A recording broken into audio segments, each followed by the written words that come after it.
नमस्कार, श्री स्वामी समर्थ. मी अर्चना आणि तुम्ही पाहत आहेत स्वामी भक्ती मराठी. मित्रांनो, उद्या आहे 16 फेब्रुवारी, तर उद्या आहे रथसप्तमी. तर सूर्यदेवांचा जन्मदिवस म्हणून आपण रथसप्तमी हा दिवस साजरा करत असतो. तर या दिवशी सूर्याला जल अर्पण केलं जातं आणि त्यांची पूजाही केली जाते. तर असं केल्याने आपल्या सर्व मनोकामना पूर्ण होतात. त्याचबरोबर रथसप्तमीपासून सूर्यनारायणांची आपल्याला एक अतिशय प्रभावी अशी सेवा करायची आहे. तर ही सेवा केल्याने आपल्या सर्व मनोकामना पूर्ण होतील. त्याचबरोबर आपल्या ज्या काही समस्या, ज्या काही अडचणी असतील तर त्याही कमी होण्यास मदत होतील. तर कोणती सेवा करायची आहे तर हे आपण या व्हिडिओमध्ये बघणार आहोत. तर व्हिडिओ स्किप न करता संपूर्ण बघा आणि जे कोणी नवीन असेल या चॅनलवरती तर सबस्क्राईब करा.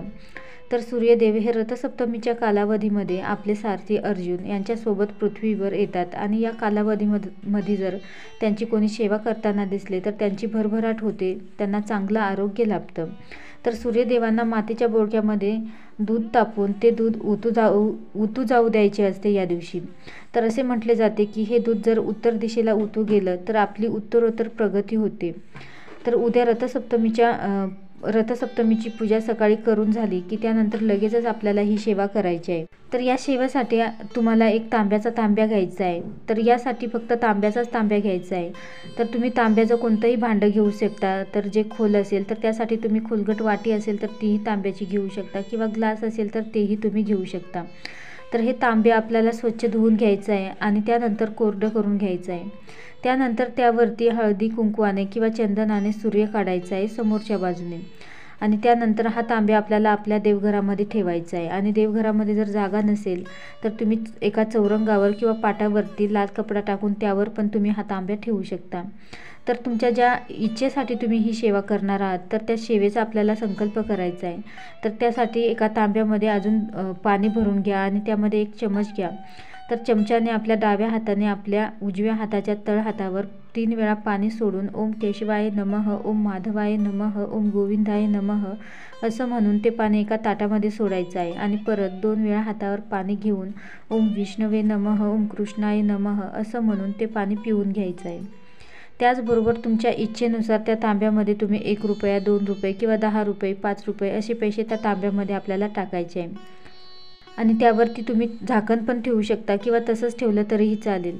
तर रोज पूजा झाल्यानंतर त्यामध्ये आपल्याला पैसे टाकायचे आहे आणि पैसे टाकताना आपल्याला ओम सूर्याय नमः असं म्हणून ते पैसे आपल्याला त्या तांब्यामध्ये टाकायचे आहे. तर हे पात्र आपण एकदा स्थापन केल्यानंतर ते आपल्याला हलवायचं नाही किंवा उचलायचं नाही. तर हे आपल्याला अक्षय तृतीयालाच आपल्याला उचलायचं आहे. म्हणजे उद्या रथसप्तमीला जर आपण हे स्थापन केलं की ते आपल्याला अक्षय तृतीयाच्या दिवशीच आपल्याला हा तांब्या उचलायचा आहे. आणि तोपर्यंत आपण आपल्या सोयीनुसार त्यामध्ये रोज आपली देवपूजा झाल्यानंतर त्यामध्ये आपल्याला पैसे टाकत राहायचे आहे. तर हे का करावे, याचे कारण काय, याचे फायदे काय, तर बघा, ज्या वेळेस 5 पांडव आणि द्रौपदी यांना 12 वर्षाचा वनवास सांगितला आणि ते वनवासात गेले, तेव्हा वनवासात ज्या ठिकाणी ते राहत होते तर त्यांना भेटण्यासाठी अनेक साधुसंत, अनेक लोक यायचे. तर ते राजपुत्र होते म्हणून त्यांना अनेक साधुसंत भेटायला यायचे, अनेक लोक भेटायला यायचे. तर द्रौपदी ही रोजचं जेवण हे कसंबसं त्यांना करून खाऊ घालत होती. आणि त्यांच्याकडे जे कोणी येत होतं तर त्यांना पण खाऊ पिऊ घालूनच त्यांना पाठवावे, त्यांनी उपाशी जाऊ नये असे त्यांना वाटत असायचे. तर द्रौपदीच्या मनात नेहमी यायचे की त्यांना खायला काय द्यायचे, तसेच त्यांना उपाशी पाठवणं पण त्यांना अतिशय वाईट वाटायचं. तेव्हा एक ऋषी होते तर त्यांनी युधिष्ठिराला सूर्यदेवांच्या 108 नावांचं रोज स्मरण करायला सांगितलं. तर असं केल्याने सूर्यदेव तुझ्यावर प्रसन्न होतील. तर रोज युधिष्ठिर हे त्यांची सेवा करायची, त्यांची पूजा करायची, त्यांच्या 108 नावांचं रोज स्मरण करायचं. रोज ते ही सेवा करायची. आणि एक दिवस ते प्रसन्न झाले, सूर्यदेव त्यांच्यावर प्रसन्न झाले. तेव्हा युधिष्ठिराला सूर्यदेवांनी विचारले की तुला काय हवंय, तू ही सेवा करण्यामागचं कारण काय, उद्दिष्ट काय. तेव्हा युधिष्ठिर म्हणाले की रोज आमच्याकडे साधुसंत येतात आणि जे येतात आम्हाला भेटायला, जे लोक येतात, जे साधुसंत येतात तर त्यांना आम्हाला उपाशी पोटी पाठवायचं नाही. तर त्यासाठी आम्ही काय करू शकतो की आम्ही त्यांचं नीट आदरातिथ्य करू शकू. तेव्हा सूर्यदेवांनी एक तांब्याचं भांडं दिलं आणि त्या भांड्यालाच अक्षयपात्र असं म्हणतात. तर हे तांब्याचं भांडं दिलं आणि सूर्यदेवांनी त्यांना सांगितलं की मी हे पात्र तुम्हाला 12 वर्षासाठी देत आहे. म्हणजे जोपर्यंत तुम्ही वनवासात आहात तर तोपर्यंत तुम्हाला हे भांडं तुमच्याकडेच राहील. तर यामध्ये तुम्ही तुमचं स्वयंपाकाचं सर्व साहित्य ठेवू शकता. तर यातलं साहित्य तोपर्यंत संपणार नाही जोपर्यंत तुमच्याकडे येणारे लोक जेवून जात नाही किंवा तुम्ही जेवत नाही. तर हे भांडं रोज भरलेलंच राहील. तर अक्षय पात्र म्हणजे काय तर बघा, जे कधीच संपणार नाही, ज्यातलं साहित्य कधीच संपणार नाही, त्याला अक्षय पात्र म्हणतात. तर हे भांडं त्यांच्याकडे जोपर्यंत राहिलं की तोपर्यंत ते वनवासात होते आणि त्यामधलं साहित्यही कधी संपलं नाही.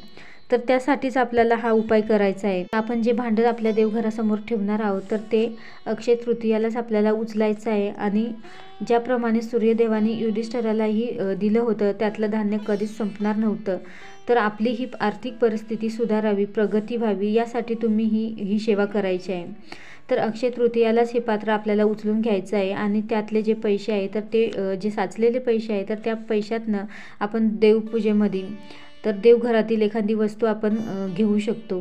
5 पांडवांचं जसं धान्य कधी संपलं नाही तर त्याप्रमाणेच आपली पण आर्थिक परिस्थिती कायम चांगली राहावी, ती सुधारावी, यासाठी आपल्याला ही सेवा करायची आहे. ज्यांची कोणाची नाजूक परिस्थिती, आर्थिक परिस्थिती चांगली नाही तर त्यांनी अवश्य ही सेवा अवश्य करावी.